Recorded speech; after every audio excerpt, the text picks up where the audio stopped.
Ever get burned by bad business info online? Yeah. Show up at your favorite spot only to find out, bam, close when you get there. Oof. Yeah, that's the worst. Total bummer, right? Well, today's deep dive, we're talking about dodging a digital disaster, way worse than showing up to a closed restaurant. Yeah. We're talking Google Business Profile suspensions. And we're diving into avoiding Google Business Profile suspensions. A comprehensive guide. Rank Boost Media put it out. Yeah, and it's a good one. It is. This stuff is honestly kind of eye-opening. I thought I knew the basics, but this guide is next level. Right. What's interesting is that it's not just Google trying to be strict. It's about how they see search changing at a fundamental level. Think about algorithms like, what's it called? BERT. I think that's the one. Yeah, Bert. Right, BERT. It's designed to actually understand what people are searching for, like really understand. So when your Google business profile is accurate, right, and trustworthy, it's not just about following the rules.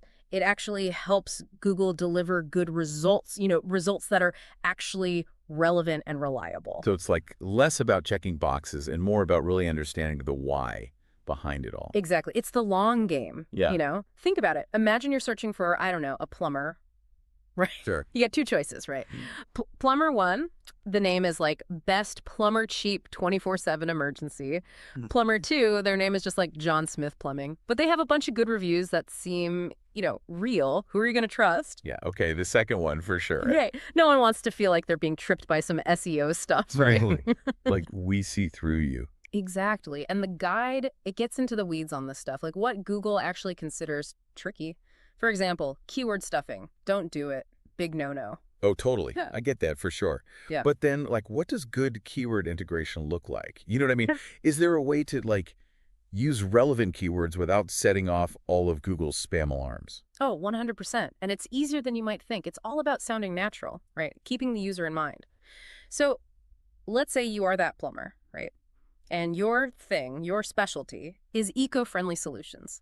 So instead of cramming eco-friendly plumber into your business name, you work those keywords into your description, your services, maybe even your photos, right? I see. Subtlety. Yeah. Context is key. And that applies to everything, not just keywords, like your contact info. Apparently, Google gets suspicious if you're always changing your details. Really? I get why changing your address all the time would be sketchy. But what about, a phone number? Let's say you're switching to a business line or something. Yeah, it's a good question. It's not that you can never update your info. It's that those changes have to be legit, right? And you Yeah. got to be clear with Google about it. They understand that businesses change, but they want to see that you're being consistent and transparent. Okay, so let's say you do have to make a big change. New address, new phone number. What's the best way to go about it without, freaking out the Google algorithm overlords? Documentation, that's your secret weapon. The guide, they really hammer this home. You need solid proof. Changing addresses, update everything, licenses, bills, even photos of your storefront. Whatever proves you're legit, don't just tell Google, show them. Okay, don't just tell me, show me. Got it. Now, you mentioned earlier how connected everything is with Google, right? And the guide mentions this too, how if you mess up on other Google stuff, it can affect your business profile. Yeah. What's that all about? How does that even work? So it's all about consistency. You want a good online presence everywhere Google can see you. Let's say you're doing Google ads, right? But you're being kind of sneaky with it. Misleading language, bad targeting practices. Basically, you're not following Google's rules. Uh-oh. Yeah, because those problems, they can spill over onto your business profile, even if everything there looks fine on the surface. Oh, seriously. So even if my profile is perfect, if my ads are messed up, I can still get in trouble? It's not always a direct penalty, but it's like Google's keeping tabs. They're looking at everything you do and judging how trustworthy you seem. And if one thing looks off, it makes everything look a little worse. Wild. It's like Google has this whole trustworthiness scorecard they're keeping on all of us. Pretty much. So let's say the worst happens, right? Mm-hmm. You get hit with a suspension. What then? Well, that's when things get a little hairy. The guide talks about the appeals process, and, well, it's not always easy. Harry How. Lay it on me. What makes this appeals process such a pain for businesses? Okay, so picture this. Your business is basically frozen, right? You're invisible online, and you're stuck waiting for Google to, maybe do something about it. And the guide, it doesn't sugarcoat it. They talk about these crazy delays, mountains of paperwork. It sounds like a total nightmare. I bet. Getting suspended is bad enough, but then having to deal with all that, Talk about adding insult to injury. Right. It's like you're already down and they just keep piling it on. But hey, knowledge is power, right? Right. The guide, at least it gives you some decent advice how to handle the appeals process so you actually have a shot. Okay, so what's the magic formula? How do you actually convince Google to give you a second chance? Remember all that documentation we were talking about? Yeah. That's your golden ticket. Licenses, bills, photos. If it proves you're a real business, they want to see it. Okay, so basically, prove you're not some fly-by-night operation. Got it. But it can't just be about throwing random papers at Google, right? There's got to be some strategy here. Oh, for sure. The guide really stresses that you gotta be professional. This isn't the time for a casual email, right? Nope, oops, my bad, Google. You need to explain what happened clearly, acknowledge whatever you did wrong, and then bam, hit them with that rock-solid evidence. So it's like Google court. You've got to come prepared with your arguments and your exhibits, or else. Exactly. Though even then, you might be waiting a while. That's the other thing the guide's really upfront about, the waiting game. It's brutal. You're just kind of stuck in limbo, hoping for the best. Yeah, I can only imagine.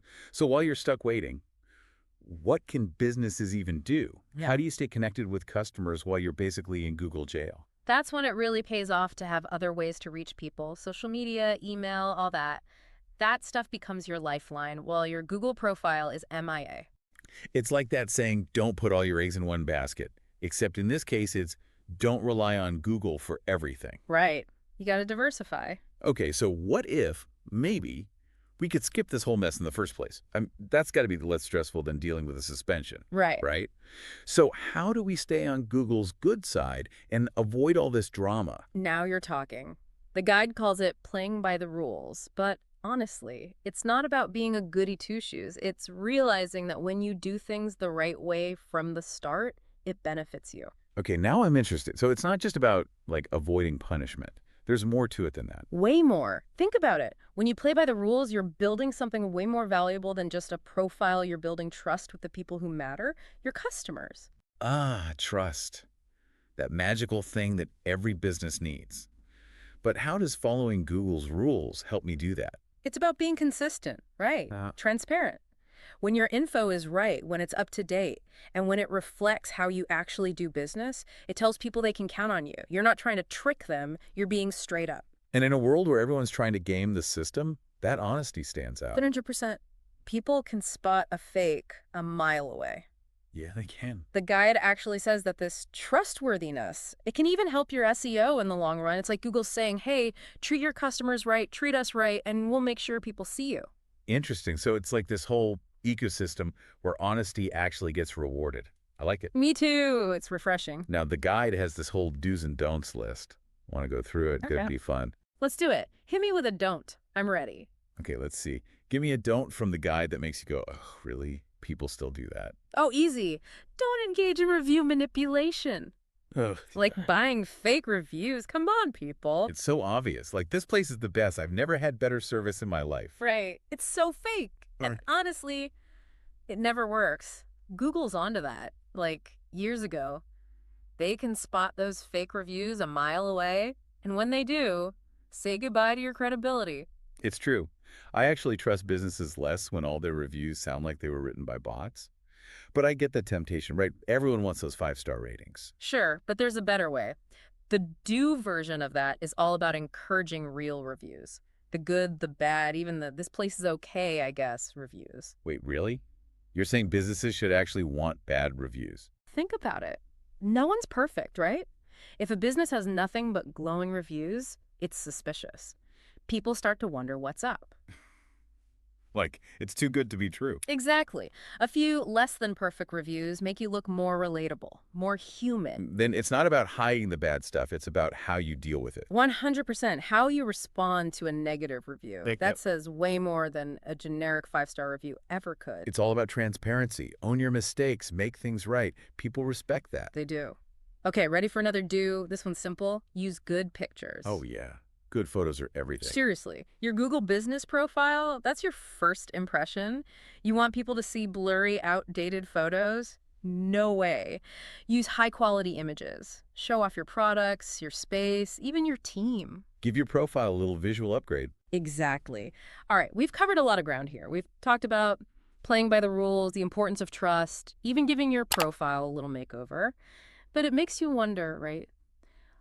Where's the balance of power in all of this? On the one hand, there's Google, this massive company with all these rules, all this control. But then there's us, right? The businesses, the creators, the ones with something unique to offer. So how do we find that balance? By being smart, we've got to stay informed, adapt to the changes, and never be afraid to experiment. Google's going to keep changing the game, that's for sure. It's a dance marathon, not a sprint. Perfectly said.